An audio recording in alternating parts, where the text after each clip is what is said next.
Donc, bonjour. Aujourd'hui, nous allons vraiment nous interroger sur euh, la question suivante. En fait, nous allons nous poser la question suivante. Est-ce que Manille est une ville soumise à des risques naturels, aux risques naturels? Avant de commencer, je veux juste vous rappeler en fait que les vidéos comme cette vidéo-ci vous permettent de compléter vos notes de cours sur Notability. Et lorsque vous voyez une diapositive dans laquelle il y a une écriture en rouge, eh bien, ça veut dire que c'est des notes qu'il faut prendre. Donc, quand vous voyez du rouge, je vous invite à mettre la vidéo sur arrêt et puis à prendre en note les informations importantes et à continuer la vidéo pour écouter mes explications.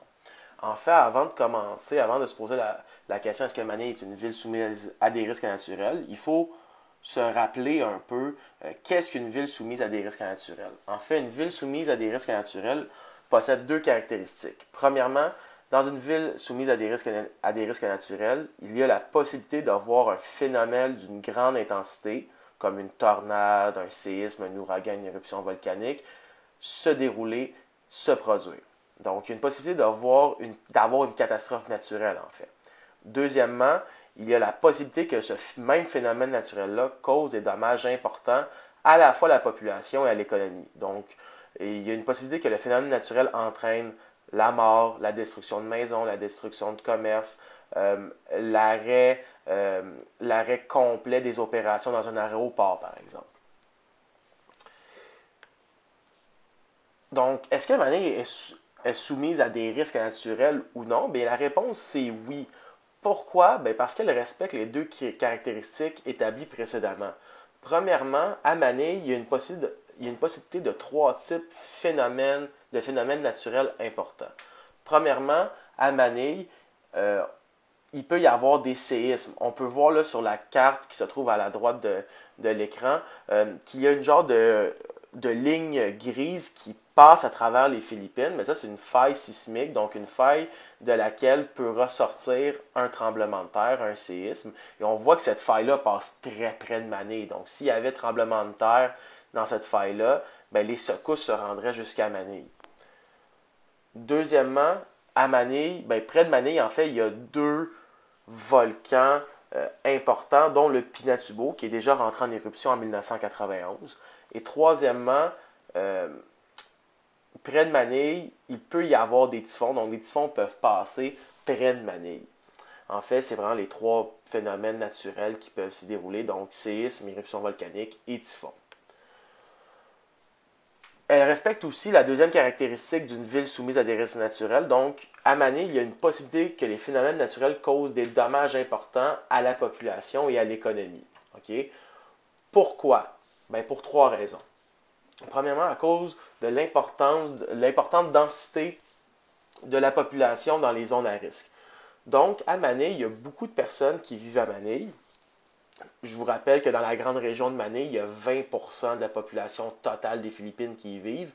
Donc, s'il y avait phénomène naturel, il y avait catastrophe naturelle, eh bien, il y aurait beaucoup de morts, beaucoup de destruction, beaucoup de dommages, en fait, là. Étant donné que ben, il y a beaucoup de personnes qui vivent dans un endroit, dans un territoire extrêmement restreint. S'il y avait, par exemple, une éruption volcanique qui avait des coulées de lave en plein milieu de la ville de Manille, ben, il y aurait certainement beaucoup plus de morts que si la coulée de lave avait eu lieu dans l'océan ou sur un territoire désert. Deuxièmement, à cause de la... Donc, il y a une possibilité que les phénomènes naturels causent des dommages importants à la population et à l'économie. Pourquoi? Ben, deuxièmement, à cause de la fragilité des habitations dans les bidonvilles, okay, qui ne résistent pas aux catastrophes naturelles. Dans les bidonvilles, je vous rappelle, ce sont des maisons construites avec les moyens du bord, des maisons peu solides, construites souvent en tôle, donc en métal fin, en bois, en carton, en plastique. Donc, s'il y avait phénomène naturel, ben, ces maisons-là seraient complètement balayées, là. De forts vents pourraient complètement raser des maisons au grand complet. Et troisièmement, à cause que Manille est la métropole, donc le centre économique des Philippines, donc Manille est vraiment le centre nerveux de l'économie des Philippines. S'il y avait catastrophe naturelle à Manille, ben, il y a des usines qui ne pourraient pas ouvrir, il y a des compagnies qui ne pourraient pas fonctionner parce que leur siège social ou leur commerce sont à Manille. Donc, ce serait l'ensemble de l'économie des Philippines, excusez-moi, qui serait pénalisé parce que Manille est vraiment le centre nerveux de l'économie des Philippines. Donc, il est vraiment là, un peu, qu'on pourrait comparer ça là, au New York des Philippines. Donc, c'est vraiment là, un important centre économique et d'affaires. Euh, donc, je vais juste, en fait, la dernière diapositive que je vais vous montrer, en fait, c'est, je vais encore vous montrer la différence entre le centre-ville de Manille et les habitations d'un bidonville. Donc, je vous rappelle qu'au centre-ville, il y a des habitations modernes, construites avec les dernières technologies, des technologies de pointe, qui peuvent, et puis ces maisons-là, ces bâtiments-là peuvent résister aux catastrophes naturelles, à certaines catastrophes naturelles, alors que dans des bidonvilles, les maisons sont peu solides et peuvent plus ou moins résister à des catastrophes naturelles.